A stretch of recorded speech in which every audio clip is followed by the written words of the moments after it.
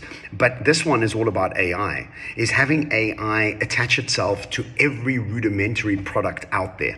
Think about today where everything has electricity attached to it, from your toothbrush to your washing machine. This is the exact same thing when it comes to AI. And so the smartness economy is attaching AI to all our everyday products. The third one is called curate, match, and facilitate.